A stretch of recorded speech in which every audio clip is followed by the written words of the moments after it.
Welcome back to the Fantasy Formula with Adam and Rob, and it's our Italian Grand Prix preview time. Rob, I want to start this week off by wishing you a very happy birthday, my friend. How's your time in Europe? Thanks, Adam. Very good. Very happy to take a little break from reality, but the content train rolls on, and a doubleheader means another weekend preview. So looking forward to getting into that, covering off everything that happened in Zandvoort and looking ahead to Monza. We're heading into this slow stretch of the calendar where we have a doubleheader now, a week off, then another doubleheader, and then this big break between Singapore and Coda. But don't enjoy it too much because the season ends with two big triple headers. So I think the content machine is going to get really crazy in the fall months. So let's fire up our winners and losers from Zandvoort. Rob, tell us about the race winner. Yeah, Lando Norris, what a result for him, hey? I was markedly impressed by what he was able to turn out after I wasn't so excited given his first turn demons over the last few races or so, but he converted a pole into not just a win, but a driver of the day and the fastest lap to boot. So a season high 56 for Lando, and I think he's going to be the flavor of the month for most fantasy strategists, based on not just his good form, but how good that McLaren looks as well. What a tremendous result for Lando. So he pulled a 22.9 second gap on Verstappen, which is the largest margin of victory this season. He could have made an entire another pit stop and still won this race. So fantastic result for Lando. And you talked about his season high of 56 points. It's the second highest fantasy score ever for Lando and the highest fantasy score of any driver outside of a sprint weekend this season. So a massive result for him. Yeah, definitely. Really think he can turn on the Jets in the second half of the season. Walk me through your first winner for this week, Adam. For the first time in a while, my first winner is Charles Leclerc. So back-to-back P3 finishes for Charles, 3 straight races with 20 or more fantasy points after breaking his streak with that DNF in Canada. He had 26 in this one, the most since his home win at Monaco, so Charles is starting to get his mojo back. And I was so impressed with how he held off Oscar Piastri in a car that we all thought was much faster. Both Ferrari drivers showed that they do have some form, and they appeared to be surprised in their post-race comments. Both Charles and Carlos commenting that they were shocked with the pace of the Ferrari. So great motivation and momentum for them heading into their home race at Monza this week. Yeah, definitely. I think the momentum's with the Scuderia heading into Monza. I think most interestingly to me is just how much Ferrari have fallen off since Leclerc's breakthrough win in Monaco.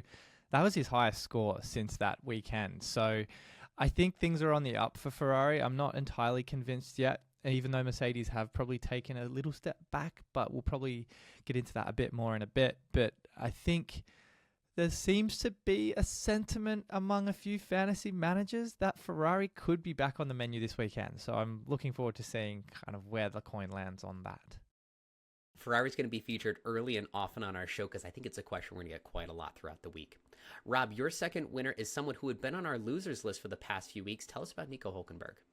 Yeah, I had Hulk as my second winner, and to be honest, it wasn't by any means the most barnstorming result for him, 6 points, but it was enough for a price rise, his first since Silverstone. And the Haas, we know, has been a really competitive car this season in the midfield, but it just seems to be a product of Hulk's good qualifying, doesn't necessarily translate to those overtakes and positions gained that his teammate has managed to capitalize on for so many races this season. But a $500,000 increase for Nico Hülkenberg, a good result for his owners, and I think a win just because it was a track he was expected to do well in, given the typically low overtake nature of Zandvoort. It perhaps had a few more overtakes than we might have anticipated most recently this weekend, but notwithstanding that, a $500,000 increase, and I think he still maintains his position as one of the best fantasy midfielders going around right now. This is a prediction you totally nailed heading into last week, is that Hülkenberg typically qualifies high and then drops in the Grand Prix, but in a low overtake circuit, he might hang around right at the bottom of the top 10. He nearly landed a points finish for Haas had it not been for his tires falling off at the end, just missing that points finish, but a great result nonetheless for Hülkenberg. And good news for Haas, it looks like their payment to Uralkali has gone through, so we will see Haas competing at Monza this weekend, so more great news for them. All right, my second winner is Pierre Gasly, and 9s are wild for Gasly. P9 in qualifying, P9 in the Grand Prix, 9 fantasy points.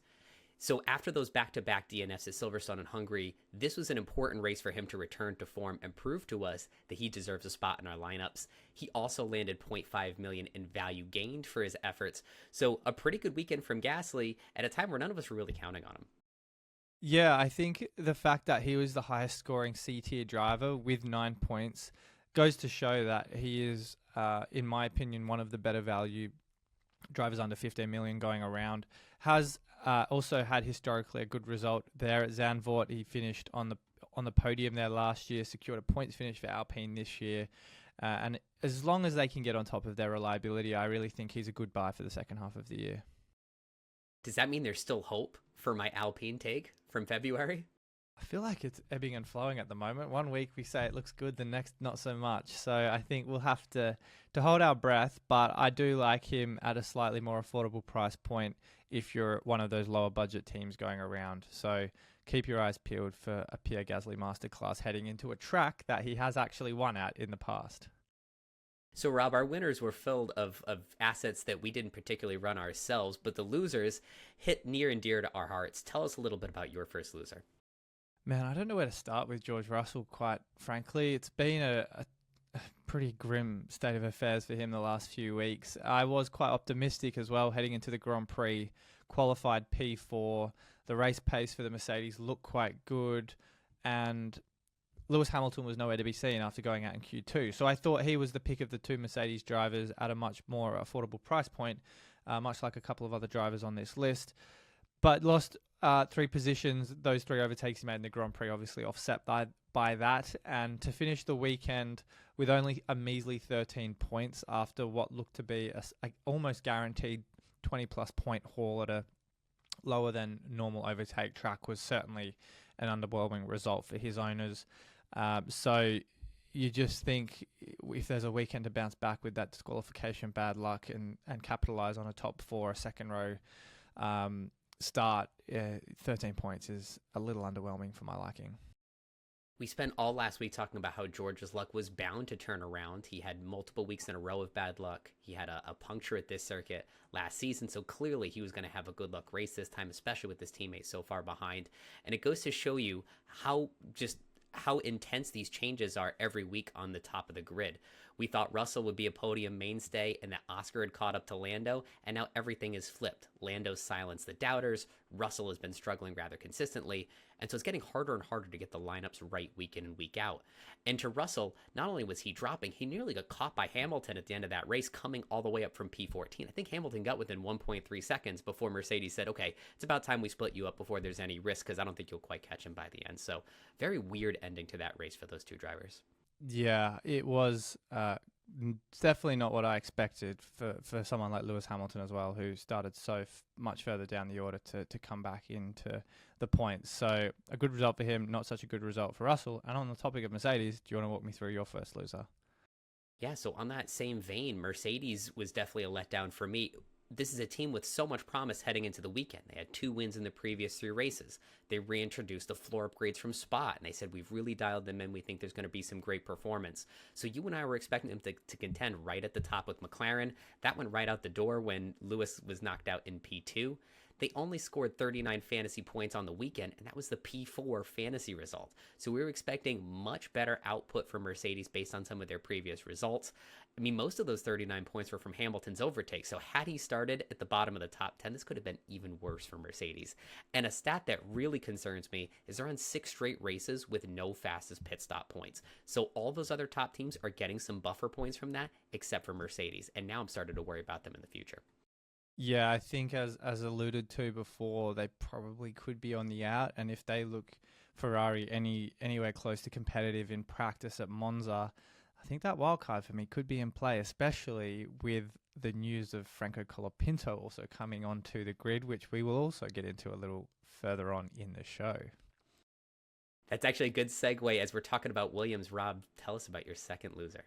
Yeah, I had Alex Albon, and for me, after seeing the results from the Thai driver in free practice 1 and 2, he looked like a no-brainer for my team heading into Zandvoort. I think the pace of that Williams' car looks much improved. I expect the same to continue into Monza, to be completely honest. And Williams do have a very good record at this track as well the last few years. So I think the disqualification in qualifying was really a pain in my side throughout the weekend, regardless of how my team fared. I thought the decision I made to bring him in was a very educated and sound one, and then to be disqualified was a real kick in the guts, especially after George Russell's DQ in Belgium. I think what makes matters a little worse for me as well is that his 13 points on the Sunday would have been good enough for a $1 million price increase. And to obviously have that completely eradicated with that minus 15 on the Saturday kind of just rubs a bit of salt in the wound. So more budget gains gone begging, and another weekend with a red arrow as a result of this disqualification for my team.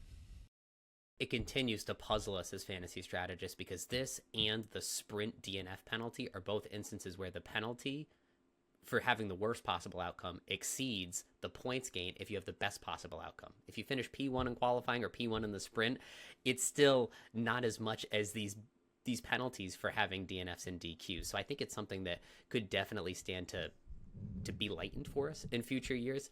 It's definitely, with back-to-back disqualifications on your team, hard to keep your chin up when these things that are out of your control continue to afflict you.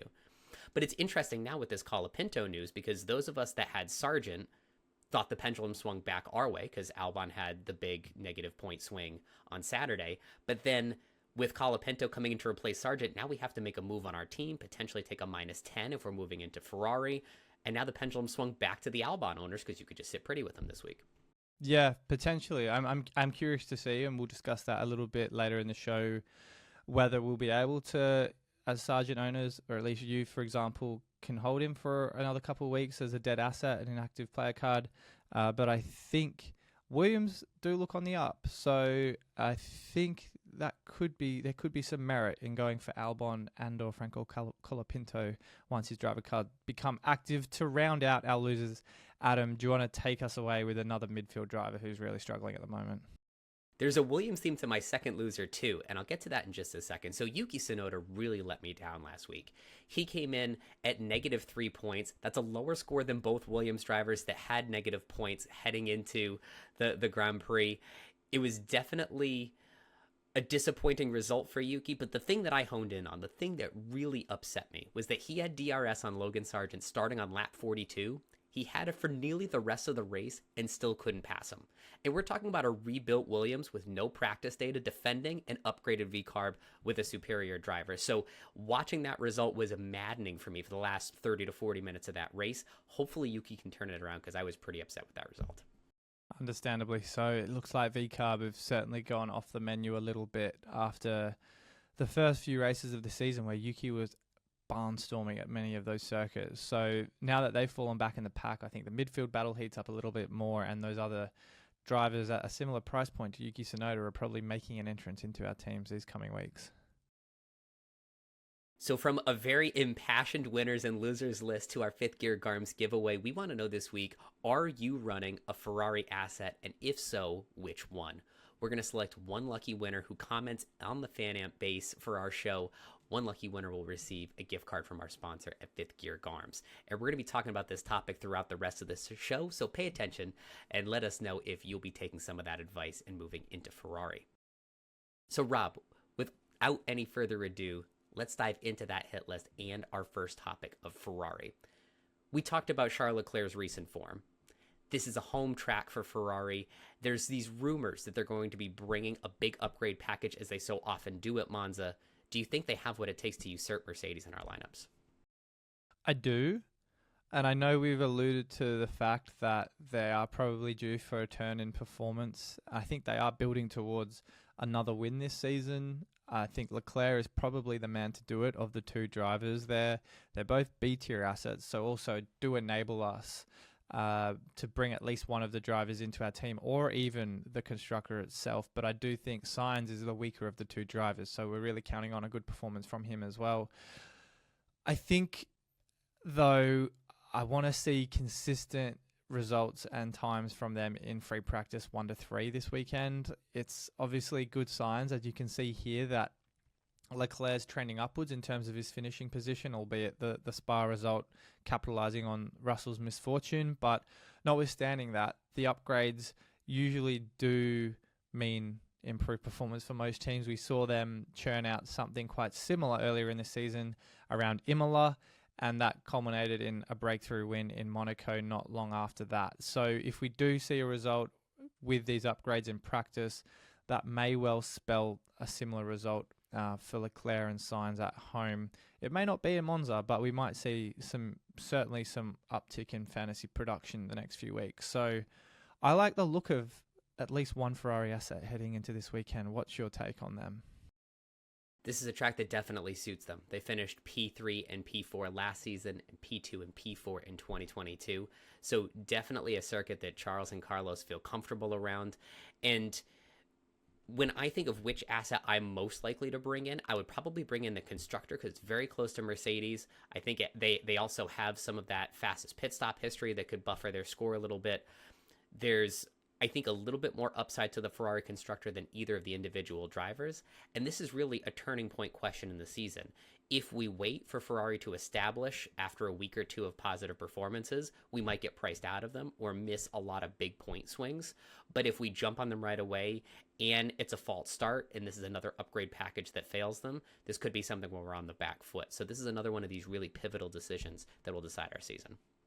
100% agree. I think you made a great point about the bonuses the constructor also brings home. Pit stop points, a great thing there. Teamwork is the other really interesting thing to me. Now, Carlos Sainz, we know, had that exit in Q2 this weekend, or in Zandvoort, I should say, but obviously was able to capitalize on Albon's disqualification to just sneak into the top 10 there and secure Ferrari 10 points in qualifying this weekend gone. They are the second best team for qualifying history among all teams on the grid this year, trailing McLaren, who still remain the only team to have both drivers in Q3 in every single race this season. So I think they're on a streak of 3 drivers technically starting inside the top 10 the last 3. I think that'll continue at Monza with these upgrades. I think that's just an added bonus for us to consider the constructor at the price point they're currently at. On the subject of Ferrari, let's move on to our Fan Amp Pick of the Week question, which is, what is the lowest position a Ferrari driver finishes in the Grand Prix? Rob, do you have a thought on that? I think I see Leclerc being on the front 2 rows at Monza. I think Sainz will probably be 1 row back, so let's call it P6 to P10, but I think it'll be towards the top part of that range. What about you? I thought the exact same thing for the exact same reason. I think it's just so crowded at the top. At least one, if not both, McLarens, probably Charles Leclerc, Max Verstappen, and then it's really only one position left before you're relegated to P6. So I think that's just where Carlos is going to find himself, but that's a perfectly fine result considering the recent form of Ferrari too. So let us know what you think with the Fan Amp picks. We'll have a full slate of picks coming out later this week, and you have a chance to win another great prize over on Fan Amp. So, Rob, we hinted at this a moment ago. With Ferrari coming in, someone's got to go. And for us, that might be Mercedes. So the constructor for Mercedes was outscored by Ferrari in the last 2 races. Spa, obviously, due to Russell's disqualification. But the Zandvoort score was totally on merit. And we had talked about George as an asset who's been struggling lately. 1 part by form, 1 part by bad luck. But he's had a disappointing result in 3 out of his last 4 races. And there's also, like you just mentioned a moment ago, some of these qualification mistakes. Lewis was knocked out in Q2 last weekend. George was out in Q1 back in Hungary. So it's not a guarantee that Mercedes can even keep up some of the qualifying bonuses. I mentioned earlier they're already out of the fastest pit stop bonuses. So how do we make sense of Mercedes' recent momentum versus the surge of Ferrari? I think the one thing advantageous to Mercedes right now is that the constructor and George Russell are both more affordable than, say, the Ferrari constructor and either Ferrari driver. The one thing I will say, though, is that they just seem to have Ferrari the upward momentum. And Lewis Hamilton as well, another driver, as you can see, at 24.4 million. He will be in the A tier where price increases are much less. He's probably got 1 to 2 races at most until he gets to that point. So he's probably a driver for me that I'm less gravitating towards when you look at the likes of Sainz and Leclerc, slightly more affordable in the 22s and the 23 millions. I think we just, again, depends on how practice shakes out for both of these teams. It isn't enough clearly to convince many fantasy strategists that whatever the results are in free practice, the constructor and all the drivers are usually the ones we roll with depending on how well they fare. So Ferrari have a good record at Monza, as you've pointed out. Maybe that does enough for us to think about them, particularly as, with a few less than desirable weeks across the board for certain fantasy strategists, might be looking at an option to pivot into another team or other assets we haven't had for some time. And Ferrari just seems to be timely quite at the moment. And as we think about how we're making our transfers this week, the breaking news has to be discussed about Logan Sargeant now out of that Williams seat, being replaced by Franco Colapinto. So Sargeant rode off a car full of upgrades and a pretty epic crash at FP3 on Saturday, and it appeared to be just another mistake for Logan. It's his third major crash of 2024, so I totally understand why Williams needs to move on from him. Rob, talk us through a little bit about what the impact is in fantasy and what can we expect from Franco Colapinto in his debut this weekend? Yeah, I mean, huge news given it at the time of recording only broke a short while ago. So glad we've able to squeeze this into the agenda. I think it was a matter of when, not if, for poor Logan as to when he'd be replaced. I think quite a few people, even before the summer break, thought it was bound to happen in a few races. And Colapinto honestly wasn't the driver I expected to come into the seat. We've seen rumours around Liam Lawson, Mick Schumacher, even Kimi Antonelli as options for that Williams team, but they've gone with someone in their academy. And I definitely think he's got a point to prove. He most likely won't have a seat on the grid next year, but how many times do people get an opportunity to drive in Formula One? What's your take on what we should see as a driver coming in at the same price point as Logan Sargeant?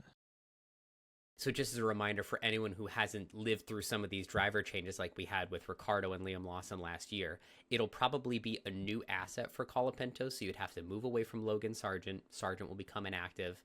We expect Colapinto will come in at the same price that Logan Sargeant was at previously, and then we have to figure out, is that budget enablement worth the risk of a rookie driver in his first race? Potentially at a track with, as we'll talk about in just a few moments, a higher DNF rate than we've seen in recent circuits. There's a lot of risk that could come with that. And for me, one of the big things I'm looking at is when will Sargeant become inactive? Because there's some intrigue there that no DNF risk, no potential loss of value if you run the inactive Sargeant. But as many of you have reminded me on social media, at the time they make Logan inactive, if I make additional changes to my team after that, the game probably won't let me save it. So now here are my options. Either roll back the exact same team I had at Zandvoort, which is Hamilton and Piastri based with Sargeant, which looks like isn't quite the best asset for this week. I can make some substitutions right now with no free practice data, which is risky in its own right, but that I can keep Sargeant in his inactive status on my team, move into Ferrari or Lando Norris, however I'd like.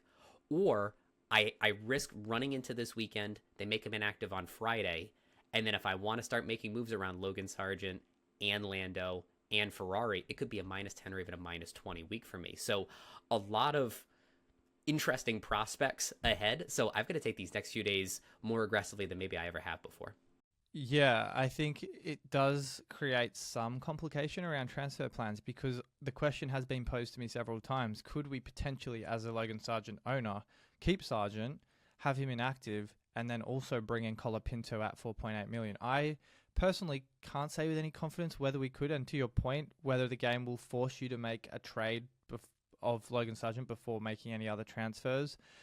If for whatever reason it allows you to do that, running two $4.8 million assets, one of which won't change in value and score 0 every week, and then obviously Colapinto to enable a Norris Leclerc or some other premium driver lineup actually could work out quite well. So if you're a Logan Sargeant owner, I wouldn't make any transfers at this moment if you're able to bring in Colapinto, pair him with the inactive Sargeant, and then upgrade, another driver card or a constructor slot if that ultimately works. But I didn't have Ricciardo and Lawson this time last year, so I can't say if it works. If you did though, and you somehow made it swing that way, then let us know in the comments below, because we're obviously eager to get feedback to see whether or not that would ultimately transpire this time around. We will definitely report back based on what we're hearing from our community, or Rob and I both have test teams. We may play around with it a little bit ourselves. So keep an eye on our social media as the week goes on. One last thing I want to say here about Colapinto is that if he takes the $4.8 million price of Logan Sargeant, he's only 2 or 3 price drops from $4.5 million. And that number stands out to me because that's the price that the game stopped decreasing Sargeant last season. And so even if he matches Logan's poor performance over these next few races, you might have a driver that doesn't lose value week to week and immediately vaults him over both Saubers as the best backmarker driver. So whether or not you roll with Colapinto this week is up to you. But in the future, I think he makes for a great asset at the bottom of your lineup. Yeah, definitely, particularly because Sauber are so dreadful and a couple million more. So I think with that extra 2 to 3 million, 2.5 million, whatever it might be, certainly enables an upgrade from Piastri to Norris or something like that. So yeah, if Colapinto looks good 1 to 2 races in, he'll be top of my shopping list. Williams as well, that seems to have worked quite well with those upgrades in Zandvoort. And I think Albon himself and a driver in Colapinto looking to prove himself, I think they could certainly vault themselves into the midfield battle for 8th and 9th. Rob, if you'll indulge me for a second, I have a crackpot theory about this circuit, and I know it's called the Temple of Speed, but I'm going to dub it for this week the Temple of Few Overtakes. Because while we think immediately that faster tracks mean that midfield drivers can have big days through high overtake counts, let's look at the last few years. Monza was 19th in overtakes in 2022, 20th in overtakes last season. So when I rewatched the race from last season, typically what I saw was that the field was either in a DRS train or spread out so much that you couldn't take advantage of DRS. And so while there might have been a few overtakes in the first few laps, by lap 20, the field really just sorted itself out and there wasn't a whole lot of overtaking. Meanwhile, this is historically a one-stop race, so you're not going to have these huge offsets like we saw in Zandvoort with good cars just plowing their way up the field. So I wonder if the Haas and V-Carb assets, who first come to mind as having big wheats, maybe won't be as strong as we first thought they would. And that lends itself to some of your ideas about a double Williams lineup, or even, if it's allowable, a Colapinto Sargeant lineup. Yeah, I definitely think it's possible. The one thing I will say about overtakes is that I was quite vocal about Zandvoort being another one of those tracks which ultimately didn't transpire even in dry conditions. So I suspect the overtakes will probably be closer to or even more than the 49 we saw in 2023. Another thing I will add is that they've also tweaked the first turn on the circuit to make it a bit wider. So you may see a few more drivers bombing down the outside to try and capitalize on, you know, the drivers ahead of them. Whether or not that actually results in overtakes or just rash maneuvers that don't come off is obviously still to be seen. But I think just tread with caution on the overtake front this weekend. I don't want to come out and say it's going to be X number of overtakes and then obviously have that point proven wrong. So I just monitor free practice. I'd monitor which drivers are looking the best, the simulation times, as we always do, and use that to guide your decision. Because overtakes, I feel like I'm a little bit off predicting that at the moment. It's been really hard to get our finger on the pulse of that particular category. The other warning I would say going into this weekend is that this tends to be a higher than normal DNF circuit. Perhaps with that turn 1 changed, our very first turn of the race might be a little extra hectic with more cars sending it around the outside.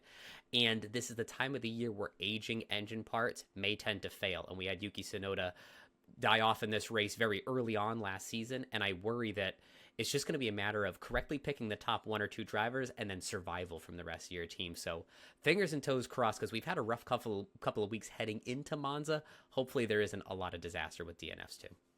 Yeah, hopefully not. I mean, the Zandvoort race was the first time we hadn't had a single DNF since Austria, but we've had 4 races this season where we haven't had a single driver have a DNF. So we probably will see a turn of events at Monza, given its slightly higher attrition rate. But I feel like the cars are more reliable than they've ever been at all in the past. So I wouldn't be surprised if we have a couple more lower DNF rates heading into the back end of this year. I certainly hope so. My heart can't take any more. So Rob, let's take it now to 3 lineups for 3 budgets, And let's start with the same minimum budget as last week at 115 million. I have a few ideas that could work for this. Let's start with the man himself, Lando Norris, at the top with McLaren and Mercedes. So you could sub Ferrari in if you had the extra million and they prove themselves in free practice. But I think Lando proved to us last week that he's just so critical at this juncture of the season that at this price point, maybe you just have a top-heavy team. Now, Definitely. One approach you could consider is just a heavy midfield, something like Tsunoda, Hülkenberg, Gasly, and then how much money do I have left here?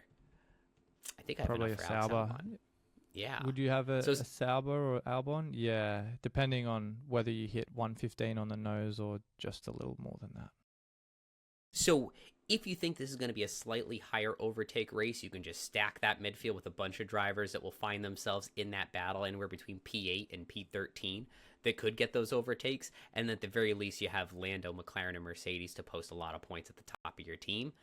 Remember now, Gasly got his first ever F1 win at Monza, so he's pretty hot on this circuit. Rob talked to you earlier about how Albon styled in at this circuit. A Williams has finished in the top 10 in the last 3 Italian Grand Prix, and Nico Hülkenberg coming off of one of his best results in the last month. So a pretty good team based on recent results. Definitely. I really like the makings of this team. Now, an alternative approach you may also be able to make work would be bringing in a driver like Kevin Magnussen, who's made a name for himself in the overtake department. I think Colapinto in Sargeant's place, you could probably also sneak in there that might just need a little bit of fiddling with, let's call it Gasly or Tsunoda. So you could probably mix around 3 of the 4 different midfield drivers on screen. If you're liking the look of K-Mag as a driver that's on a streak of price increases right now as well. That makes plenty of sense. K-Mag definitely getting it done, both for overtakes and price increases. He's at the top of the list for both categories. Moving on to 120, so this is the point of entry where if you wanted to have a triple McLaren lineup, if you've just been totally convinced that these last few weeks have ensured that McLaren's at the top of the pile, you could have something like...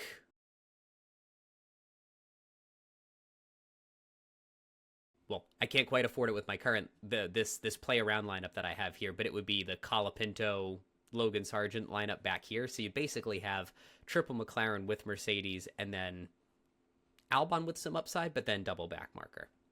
Yeah, definitely. I do think as well, just based on how McLaren have looked lately, it's foolish to ignore at least 2, if not 3 of their assets. So I'm a big fan of this, even if it means having to forsake on the rest of the team. But Williams, we've talked about, look much improved at Zandvoort. Those new upgrades seem to be working. If Colapinto comes in and shows his merit, even at 4.8 million, I think he'll be worth having in your team to enable a top-heavy driver lineup like what you've got here. Now, a potentially crazy alternative. If Ferrari show that they've got an improvement this week and you believe in them, the only way this budget can afford it is if you load up to double Sauber and that bottom Williams slot, which will be Colapinto. So the question is, how bad do you want it? You got 3 DNF risks at the bottom, but then a really stacked top of your team. So another potential way to go for big points, but big risk too. I think that does look like a really high points upside, but you have to be comfortable with obviously not expecting a lot of cost cap gain, because as I think we've talked about in previous videos, Lando as an A-tier asset along with the constructor will only go up as much as 0.2 at the very most. And Piastri and Ferrari obviously a little bit more cost cap upside, but you have to assume both Saubers are going down in value again, and then you just don't know what to expect from Franco Colapinto regardless of how good that Williams could be. If you want a slightly happier upgrade here as we start thinking about 125 million, you could then move from Zhou Guanyu to, I can't even afford 2 drivers at this big budget, but it would be Pierre Gasly, who's been on a roll lately like we just talked about, and Franco Colapinto. Now all of a sudden things are getting a little bit easier with triple McLaren, Ferrari, Gasly, Colapinto, Bottas. Yeah, things start getting a little bit warmer. Yeah, I don't mind it at all. I think you could also mix up I think Lando makes it a very easy decision in the 2X slot, but you could also, with Piastri, look at Lewis Hamilton, you could look at Charles Leclerc, and then that would also enable maybe a couple of upgrades elsewhere in the midfield driver slots. So I do like the flexibility, obviously, that 125 comes with, but I do think McLaren and Lando Norris are pretty easy gets for someone with this kind of budget range. And I had another lineup idea up my sleeve. If Ferrari look like they still need another week to refine those upgrades, and to Rob's point, if you wanted to run a Lando Lewis lineup, you could do so with, let's see if it'll let me. I can't go much further than this, but it'd be Hülkenberg, Gasly, Colapinto. So pretty good 1-2 driver at the top, 2 good midfield drivers, and then Colapinto just needs to stay out of your way with a great constructor and a potentially very good constructor. So if you want a little bit more balance to your team, this could definitely bring it for you. I think for me as well, as a strategist that doesn't currently have Lando Norris, he, I think, is probably a priority transfer for my team. He is just an easy set and forget 2X option week to week, because we know he's streets ahead of his nearest rival, Max Verstappen, right now for each going race. I don't think Lando will quite be able to snatch the Drivers' Championship by the time the season's over, but I definitely think he'll give it a good run just based on the pace we saw him set in Zandvoort, and given how dominant he is. The driver of the day vote, which is obviously back on his side, he becomes an extremely easy choice for people that don't currently have him in their teams. Yeah, I think we found the punishment you pay if you try to go radically away from Lando. You have to then move multiple assets around your team. Then you're taking -10s. Lando more often than not figures it out, so you're caught off on weeks like last week where he put up such a huge number, which is doubled with the 2x DRS boost. So this is definitely the time to get him back on your team, set and forget, and then save your transfers to just work with some of the changes that may happen elsewhere on the grid. Fact, indeed. All right, well, I really like the lineups this can obviously, or that we've talked about, but I think keep your eyes on free practice, as we always say, and you never know, we might see a bit of scarlet red for the Ferrari on here by the time the weekend's out. It's going to be another fun weekend as always. And do let us know in the comment section, do you have a better lineup idea based on these 3 price points, something we hadn't considered? Because every now and then Rob and I get some inspiration from our reader feedback, and it's always very helpful to us as we set our individual lineups. Before we wrap things up, Adam, do we want to look at the leaderboard for the weekend? Absolutely, because there's been a change at the top of the leaderboard. So Porsche F1 has usurped our friend Andrew at Leapsfrog, and he is now the #1 team in our league. He ran that triple McLaren build with the perfect midfield driver combination to have the highest score of the week. But don't worry about Andrew. He's still P4 in the Global League and P2 in our league, so he's still sitting pretty with a very high score.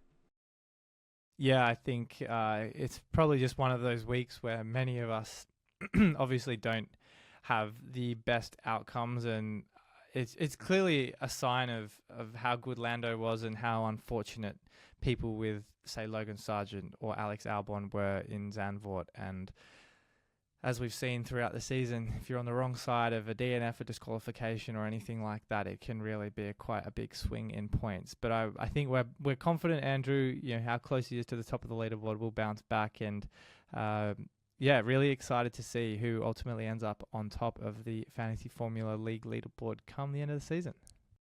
And I don't know if anybody else noticed, but the game is now up to 2.4 million teams, so it equaled the total from 2023, and there's still some time for it to grow even further to see if the game has continued its years of growth that we've seen for several seasons now. We'll be back this Saturday at 9 a.m. Eastern, 2 p.m. BST for our live show. It's going to be another action-packed hour with a lot of big lineup decisions, so hopefully you can all join us only on the FanAmp YouTube channel. Thank you all so much for watching, and Rob, enjoy the rest of your trip. I can't wait to see you back in the States soon. Thanks, Adam. Can't wait. Obviously, another week where, unfortunately, because of travel commitments, won't be on the deadline stream, but we do have a very special guest joining us for this stream. We won't say just yet, but it is obviously a face that I'm sure you're familiar with in the F1 fantasy community. So strap in for another great deadline show that Adam will be spearheading as usual. Thanks for watching, everybody. We'll see you on Saturday.